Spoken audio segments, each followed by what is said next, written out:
পোলাও খেতে আমার খুব ভালো লাগে, আর নানান রকমের পোলাও এক্সপেরিমেন্ট করতে আরও ভালো লাগে। তাই বানিয়েছিলাম চিংড়ির পোলাও। চলো তোমাদের সঙ্গে শেয়ার করে নিই।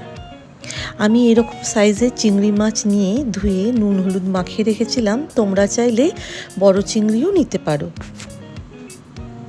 আর কিছু চিংড়ি মাছের মাথা ধুয়ে পরিষ্কার করে নুন হলুদ মাখিয়ে রেখেছিলাম। চিংড়ি মাছের স্বাদগন্ধটা সম্পূর্ণই মাথাগুলো থেকেই পাওয়া যায়। আর অবশ্যই কামিনীভোগ চাল, যেটা আমি ধুয়ে জল ঝরিয়ে রেখেছিলাম। এবারে কড়াতে সাদা তেল আর ঘি দিয়ে তাতে পেঁয়াজ কুচি সামান্য লাল হওয়া অবধি ভেজে নিতে হবে। এবার তাতে মেশাতে হবে আদা রসুন বাটা। সেটা কষিয়ে নিয়ে সামান্য নুন, চিনি, কাঁচা লঙ্কা আর গরম মশলা দিয়ে কষিয়ে নিয়ে তারপর চিংড়ির মাথাগুলো দিয়ে ভালো করে কষাতে হবে।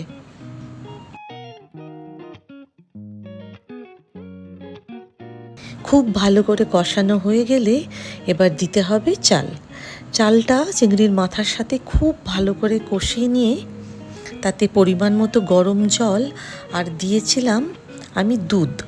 নারকেল দুধ দিলে টেস্টটা আরও ভালো হয়, তবে আমার কাছে ছিল না, তাই দুধ দিলাম। এতেও স্বাদটা খুব ভালো হয়। এবার ঢাকনা বন্ধ করে লো ফ্লেমে রেখে দিতে হবে। অন্যদিকে 1 চামচ ঘি দিয়ে চিংড়ি মাছগুলো হালকা করে ভেজে নিয়ে ওই চালটার মধ্যেই মিশিয়ে দিতে হবে। তারপর সেটা ভালো করে নেড়ে চেড়ে ঢাকনা বন্ধ করে রাখলেই তৈরি হয়ে যাবে দারুণ স্বাদের চিংড়ি পোলাও। একবার ট্রাই করে দেখো, অসাধারণ খেতে হয়।